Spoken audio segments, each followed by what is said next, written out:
Hello students, आज हम पढ़ेंगे अंतर्राष्ट्रीय विवादों को हल करने की मुख्य शांतिपूर्ण विधियाँ।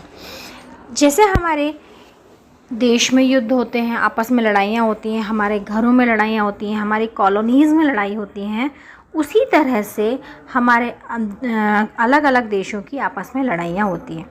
जब लड़ाई देश के बाहर होती है, दो देशों के बीच होती है, तो उस तरह की लड़ाई को हम अंतर्राष्ट्रीय विवाद कहते हैं। ज़रूरी नहीं है कि लड़ाई हो, आपस में मनमुटाव भी हो सकता है, आपस में कोई विवाद भी हो सकता है।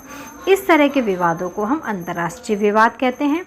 और यदि हम अंतर्राष्ट्रीय विवादों को हल करना चाहते हैं तो उसकी शांतिपूर्ण कुछ विधियां हैं। पहले भी जब राजा महाराजाओं का समय चलता था तब भी विवाद हुआ करते थे, और उन विवादों को हल करने के लिए एक ही उपाय हुआ करता था, युद्ध। लेकिन आज के समय में युद्ध एक बहुत बड़ी समस्या है, क्योंकि युद्ध में जीतने वाला और हारने वाला दोनों ही पक्षों की हानि होती ही है। उस हानि से बचने के लिए अब विवादों को शांतिपूर्ण विधियों से हल किया जाता है।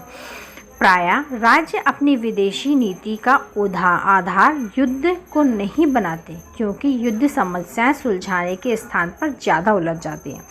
यदि हम बात करें यूक्रेन और रशिया की, तो वो भी एक युद्ध कर रहे हैं इस समय पे।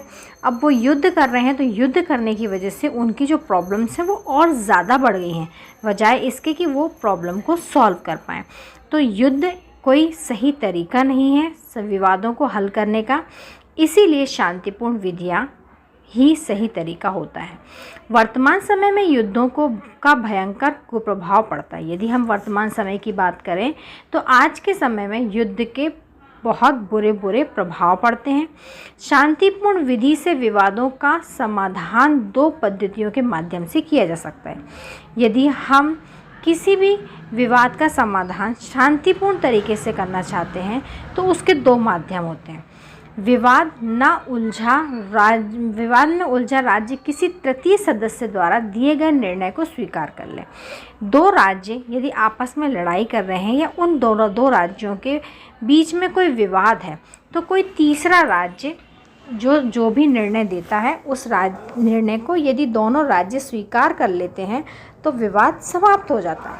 अथवा या फिर अंतर्राष्ट्रीय न्यायालय इंटरनेशनल कोर्ट के समान किसी अन्य संस्था के न्यायिक निर्णयों को स्वीकार कर लिया जाए।